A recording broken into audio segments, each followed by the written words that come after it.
Right, good morning boys and girls. Today we're starting a whole new topic, and that is decimal fractions. Okay, so we covered common fractions in the first term, and decimal fractions are probably the easier part of fractions, so you can relax a little bit more. But nevertheless, you do need a lot of focus here, so tune in and let's get started. So first of all, why do we use a decimal fraction? Why don't we just stick with common fractions? Why do we have to have both? Okay, well, a decimal fraction to start with it's a lot easier to calculate using decimal fractions. It's a lot easier to write them, and if you're adding them, you can just put them on top of each other. If you're subtracting them, you can just put them on top of each other. Okay, it's an easier way of writing. It's also the only way that a calculator or a computer can work them out. Okay, so common fractions is the beginning of your fractions, but decimal fractions is what you're going to use in the workplace, probably for the rest of your lives. Decimal fractions are it. Okay, so here you have your common fraction. Remember over here you had your numerator, which goes on the top. Okay, that's your numerator. And you've got your denominator on the bottom. Okay. And over here you've got your decimal fraction. This is the place of the units. Okay, and anything on this side of the comma, anything on this side of the comma is smaller than one whole. So this is smaller than one whole. Okay, and this is your first decimal place. First decimal place is on the right hand side of the comma. And your first decimal place is equal to tenths. These are tenths. And this happens to be 6/10. Or another way of saying it, if you're talking about a common fraction, it's 6/10. Okay, so it is exactly the same thing. 6/10 written as a common fraction is 0,6 written as a decimal fraction. Okay, so this is looking at decimals on a number line. Here I've got 0 and here I've got 1. Okay, so decimal is obviously something that is less than a whole. Okay, so it's smaller than a whole. So anything between 1 and 0 will be a fraction. It can either be a common fraction or a decimal. So let's have a look first of all at our common fractions.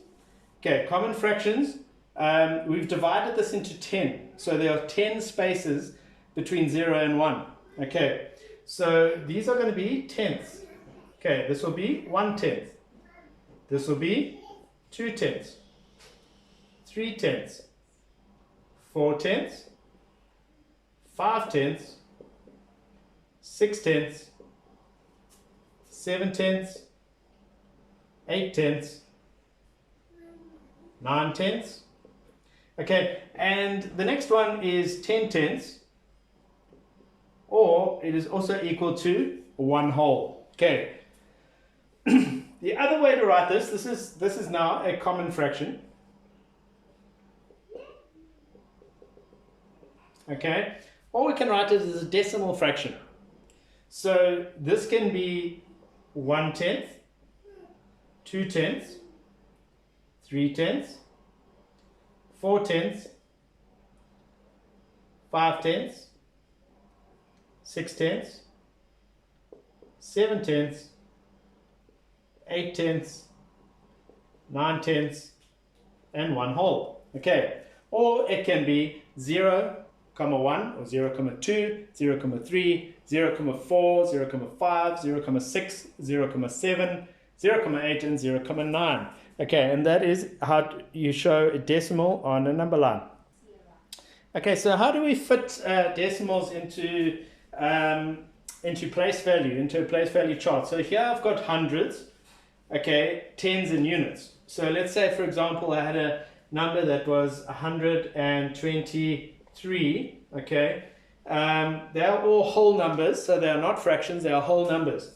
But my 3 falls under my units, my 20 falls under my tens, and my hundreds fall under my hundreds. They are all whole numbers. Okay, then after the units, we get into fractions. They are numbers that are less than a whole. And the very first place in fractions behind the comma are the tenths. So let's put a 2 there, for example. Okay.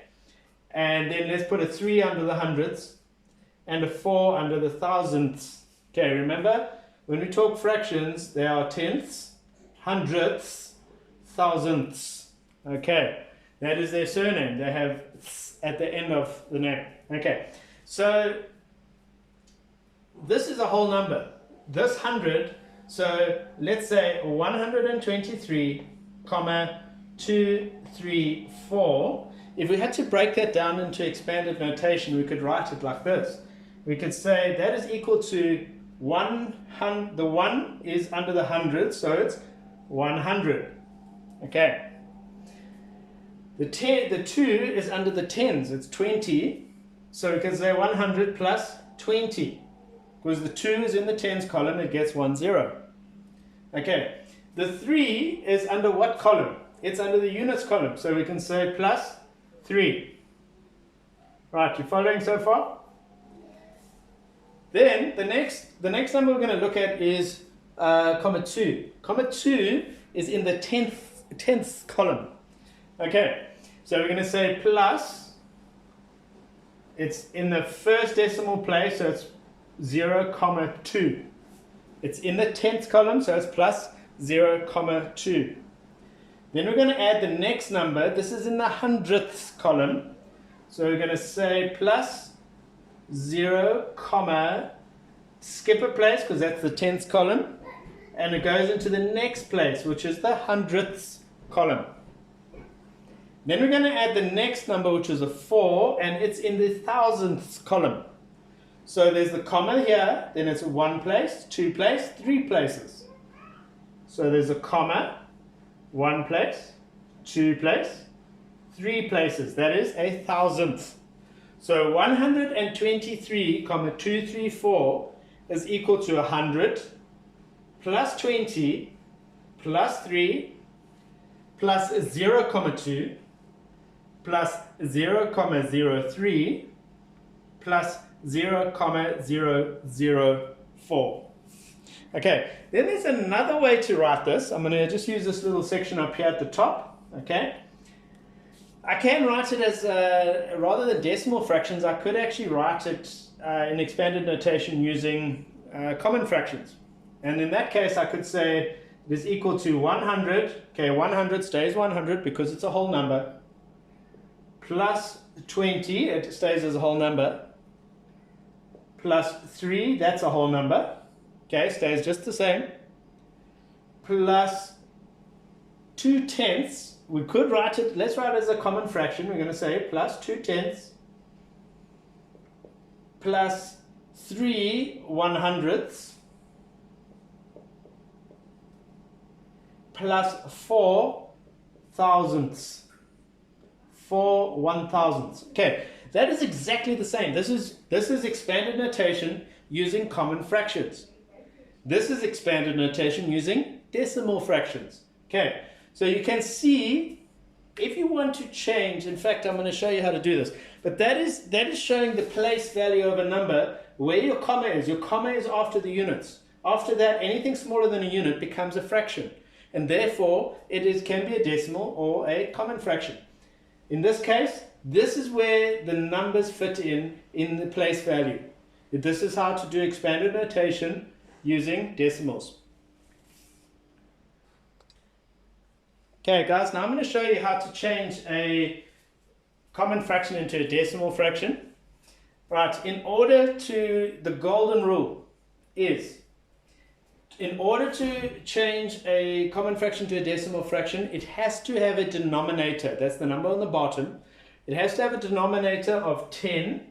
So it must have a denominator of 10, 100, 1,000, okay, and so it goes on, 10,000, 100,000, 1 million. But it must be a denominator of 10, 100, 1,000, or 10,000. Okay, then you can put it into its place as a decimal fraction. So let's have a look. 2 over 10. Okay, it's a very easy one. we know that the tenths column is the first place after the comma. So this is 2 tenths. The tenths are the first place after the decimal comma. So that is 2 tenths. Okay, let's have a look at this one. 35 over 100. 100 is the second place after the decimal comma. So it's going to equal to 0.35. So the last number goes into the hundredths slot. This is the tenths over here. This is tenths and this is hundredths. So 35 over 100 is 0.35. Okay. Let's say, for example, you had 5 over 100.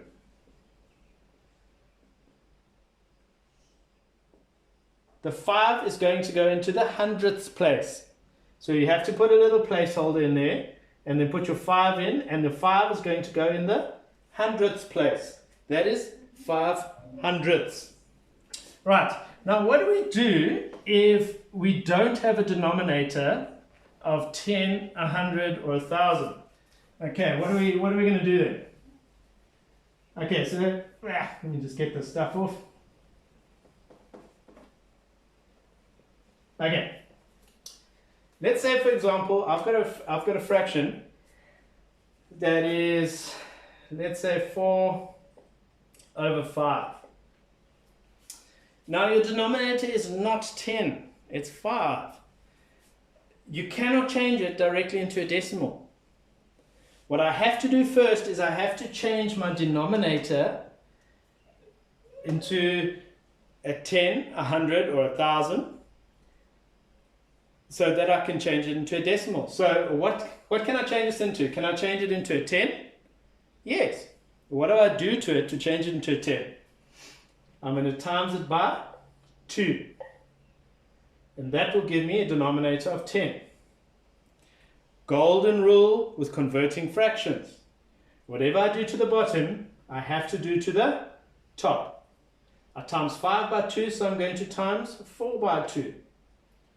4 by 2 gives me 8. Okay, I now have a fraction of 8 over 10. Now tenths are part of the decimal place value. So I'm going to say 8 tenths is equal to 0.8, because this is my tenths place. Just behind the comma is the tenths place, and there are 8 tenths. So 8 tenths or 4/5 changed to 8 tenths so that I could have a 10, and that became 0.8. Okay, let's look at another one. I'm going to say 10 over 20. Right. I can reduce this to 10 if I want to, but I'm not going to. I'm going to take it to 100. Okay, and I'm going to say 20 times what gives me 100? 20 times 5 gives me 100. Okay, now I'm going to use 100 as my decimal place holder. It's going to be in the hundredths place. Whatever I do to the bottom, I have to do to the top. So I times 20 by 5, I need to times 10 by 5. 10 by 5 gives me 50. And as a decimal, it's going to be 0, the 50 is going to go into the hundredths place. There, the last number of that is going in the hundredths place. So that's 0.50, or you can even take the 0 away if you want to, because it's not doing anything. Then you can say 0.5. So 10 over 20 changes to 50 over 100 so that you can fit it into, you can make a decimal out of it. And when I change it to a decimal, I put the 50 in the hundredths place. The hundredths place is over here. So it becomes 0.50 or 0.5. They're both correct.